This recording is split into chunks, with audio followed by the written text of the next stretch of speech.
বন্ধুরা, করোনাকে দূর করার জন্য দুনিয়া জুড়ে বিজ্ঞানীরা যে লক্ষ্যে দৌড়াচ্ছে তা হলো ভ্যাকসিন। আর আপনাদের সবার ডিমান্ড এখন ভ্যাকসিনের ওপরই টিকে রয়েছে। এখন এটাও মনে হচ্ছে যে করোনার রেস কাটতে চলেছে। আজ যে খবর এসেছে তা দুনিয়ার জন্য দুর্দান্ত সুখবর নিয়ে এসেছে। তো বন্ধুরা, এই ভিডিওতে আমেরিকা থেকে আসা সেই সুখবরই আপনাদের সামনে তুলে ধরব। তার সাথেই আপনাদের ভারতের স্বদেশি ভ্যাকসিন থেকে উঠে আসা বিশাল গুড নিউজ দেব। আমেরিকান ভ্যাকসিন পেল সব থেকে বড় সাফল্য। ভাইরাসকে তো আটকেছেই, তার সাথে ট্রান্সমিশনকেও আটকে দিয়েছে। ভারতের স্বদেশি ভ্যাকসিনের রেজাল্টও এসেছে দুর্দান্ত। এবার পাটনা এইমসে শুরু হবে দ্বিতীয় ফেজের ট্রায়াল। করোনা ভাইরাস সংক্রমণের মাঝেই দেখা দিয়েছে আশার আলো। আমেরিকান কোম্পানি মডার্নার করোনা ভ্যাকসিন বাদরের দেহে সম্পূর্ণ সফল হয়েছে।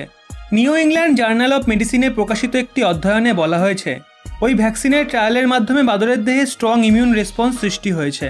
তার সাথেই ওই ভ্যাকসিন বাদরের নাকে এবং ফুসফুসে করোনা ভাইরাসের কপিস তৈরিতে বাধা সৃষ্টি করেছে। নাকে ভাইরাসের কপিস তৈরিতে বাধা দেওয়া ভীষণই মহত্বপূর্ণ, কারণ এতে ভাইরাসের অন্যের দেহে সংক্রমণ হওয়া বন্ধ হয়ে যায়। যখন অক্সফোর্ড ইউনিভার্সিটির ভ্যাকসিনের ট্রায়াল বাদরের ওপর করা হয়েছিল তখনও এমন রেজাল্ট আসেনি। যদিও ওই ভ্যাকসিন ভাইরাসকে প্রাণীদের ফুসফুসে প্রবেশ করতে এবং অনেক বেশি অসুস্থ হওয়ার থেকে বাধা দিয়েছিল। ভিডিওটি এগিয়ে নিয়ে যাওয়ার আগে যদি আপনি চ্যানেল নতুন হয়ে থাকেন তাহলে অবশ্যই চ্যানেলটি সাবস্ক্রাইব করে পাশের বেল আইকনটি অল করে রাখুন পরবর্তী ভিডিও নোটিফিকেশন সবার আগে পাওয়ার জন্য। মডার্নার ভ্যাকসিন বাড়িয়েছে আশা। মডার্না অ্যানিমেল স্টাডিতে 8টি বাদরের 3টি গ্রুপকে হয়তো ভ্যাকসিন দিয়েছে বা হয়তো প্লেজিবো। ভ্যাকসিনের 2টো ডোজ ছিল, একটা 10 মাইক্রোগ্রাম এবং অন্যটা 100 মাইক্রোগ্রাম। বিশেষ ব্যাপার হলো যেই বাদরগুলোকে 2টো ডোজ দেওয়া হয়েছিল তাদের শরীরে উৎপন্ন হওয়া অ্যান্টিবডি কোভিড-19 সংক্রমণ থেকে সুস্থ হওয়া মানুষের দেহের অ্যান্টিবডি থেকে কয়েক গুণ বেশি। স্টাডি করে জানা যায় ওই ভ্যাকসিনের ব্যবহারে বাদরের দেহে বিশেষ ধরনের ইমিউন সেল অর্থাৎ টি সেল উৎপন্ন হয়। মডার্নার ভ্যাকসিন ভাইরাল আরএনএর রূপে জেনেটিক ম্যাটেরিয়াল ইউজ করে। যদিও আরও একটা চিন্তার বিষয় হলো টি সেলে ভ্যাকসিন উল্টো প্রতিক্রিয়াও করতে পারে, কারণ তাতে vaccine associated enhancement of respiratory ডিজিজের ভয় রয়েছে। কিন্তু এই ভ্যাকসিনের ব্যবহারে ওই সেল উৎপন্ন হয়নি। ভীষণই সুন্দর এসেছে দ্বিতীয় ফেজের ট্রায়াল। যদি স্টাডির কথা বলা হয় তবে বিজ্ঞানীরা বাদরদের ভ্যাকসিনের দ্বিতীয় ইঞ্জেকশন দেওয়ার 4 সপ্তাহ পরে তাদের কোভিড-19 ভাইরাসের সংক্রমণে নিয়ে আসে। বাদরের নাক এবং টিউবের মাধ্যমে ভাইরাস তাদের ফুসফুসে পাঠানো হয়। কম ও অধিক ডোজ দেওয়া 8টা বাদরের গ্রুপের 7-7টার ফুসফুসে 2 দিন পর কোনো রেপ্লিকেটিং ভাইরাস ছিল না। যেই বাদরদের প্লেজিবো ডোজ দেওয়া হয়েছিল তাদের মধ্যে কিন্তু ভাইরাস ছিল।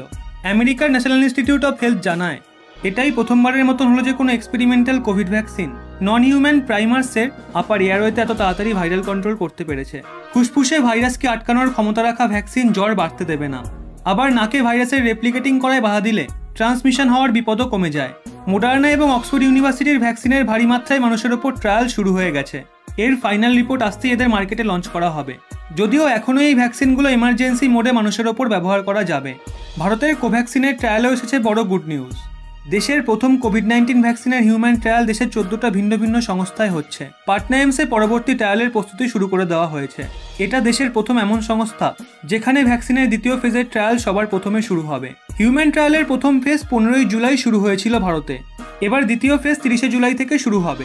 এইমসের ডক্টর সিএম সিং বলেন, লোকের ভ্যাকসিন ট্রায়ালের ওপর আগ্রহ বেশ ভালো রয়েছে। প্রথম ডোজের জন্য এইমস 375 জন লোকের ওপর ট্রায়ালের টার্গেট রেখেছিল, যেখানে দ্বিতীয় ডোজের জন্য 750 লোকের ওপর ট্রায়ালের টার্গেট রয়েছে। 15ই জুলাই যাকে প্রথম ডোজ দেওয়া হয়েছিল তাকে এবার দ্বিতীয় ডোজও দেওয়া হবে। এর জন্য এইমসের টিম সব রকম প্রস্তুতি নিয়ে নিয়েছে। সোমবারে আরও 12 জনের ওপর এই ভ্যাকসিনের ট্রায়াল হয়েছে। এখনও অবধি 39 জনের ওপর প্রথম ডোজের ট্রায়াল হয়ে গেছে। সোমবারই 14 জনের মেডিকেল টেস্ট হয়। 30শে জুলাই থেকে প্রথম এবং দ্বিতীয় ডোজ একসঙ্গে চলবে। ভ্যাকসিনের দ্বিতীয় ডোজে বিশেষ কি এমন রয়েছে? ভ্যাকসিনের সেকেন্ড ডোজে 1/2 ml ইঞ্জেকশন দেওয়া হবে। যেই মানুষদের প্রথম ডোজ দেওয়া হয়েছিল তারা সবাই সুস্থ রয়েছেন, কারোর ওপর কোনো রকম সাইড এফেক্ট হয়নি। আর এটা ভারতের জন্য সত্যি একটা খুশির খবর। এইমসের টিম দিনে 2 বার প্রথম ডোজ নেওয়া ব্যক্তিদের ফোন করে খবর নিচ্ছেন। আবার অন্যদিকে রোটাক পিজিআই দ্বিতীয় ডোজের ট্রায়াল 31শে জুলাই থেকে শুরু হবে। সেখানে প্রথম ডোজের হিউম্যান ট্রায়াল 17ই জুলাই থেকে শুরু হয়েছিল। এটা 2টো ভাগে হয়েছিল। প্রথম ভাগ 25শে জুলাই সম্পন্ন হয়ে যায়। এটা এখনও অবধি সফলই রয়েছে। কোনো ভলেন্টিয়ারের ওপরেই কোনো রকম সাইড এফেক্ট দেখতে পাওয়া যায়নি। এর দ্বিতীয় ভাগ 31শে জুলাই থেকে শুরু হবে।